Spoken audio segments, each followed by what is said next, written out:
Today, Porsche is one of the most iconic sports car brands in the world. But this story doesn't begin with success, speed, or victory.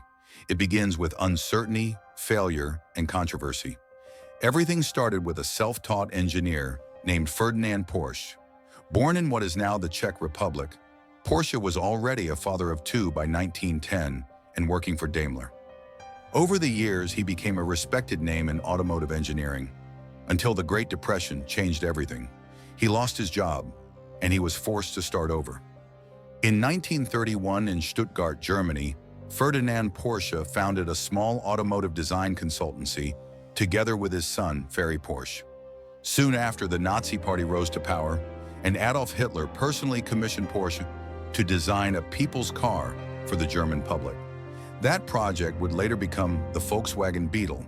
But Porsche's work led to legal battles with the Czech automaker Tatra, who claimed the design had been stolen. During World War II, Porsche's work went far beyond cars. He designed military vehicles, including the Tiger tank and the Elephant tank destroyer. These decisions would become the darkest chapter in the company's history. When the war ended, Ferdinand Porsche was arrested. He was accused of war crimes, but was eventually released without charge. At that moment, most people believed the Porsche story was over. They were wrong. Ferry Porsche and his sister Louise decided to rebuild the company from nothing. The result was a small, modest sports car called the Porsche 356. Built using Volkswagen components, it wasn't impressive on paper. But on the racetrack, it told a very different story. The 356 began winning races, earning respect, and restoring the Porsche name.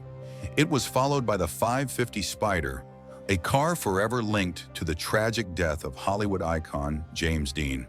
Through the 1950s and 60s, Porsche continued to grow through motorsport success: Carrera Panamericana, Le Mans, Formula racing.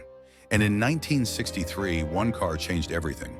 Originally called the 901, legal pressure from Peugeot forced Porsche to rename it. Its new name would become legendary: the 911. This car didn't just define Porsche. It became one of the most recognizable sports cars in history.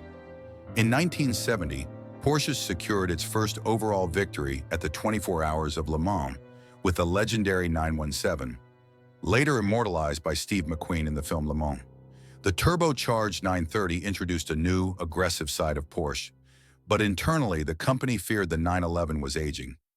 New front-engine models followed: the 924, 944, and 928. In fact, the 928 was meant to replace the 911 entirely, but history had other plans. The 911 kept selling. Fans refused to let it die, and Porsche couldn't walk away from its own legend.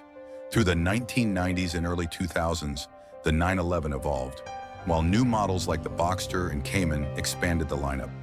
Stricter emissions regulations forced Porsche to adopt water-cooled engines. Then came a moment that shocked everyone. Porsche introduced its first SUV, the Cayenne. It was heavily criticized at launch, but it became a massive commercial success.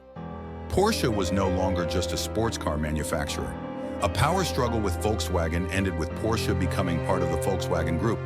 Models like the Panamera, Macan, hybrids, and electric vehicles followed.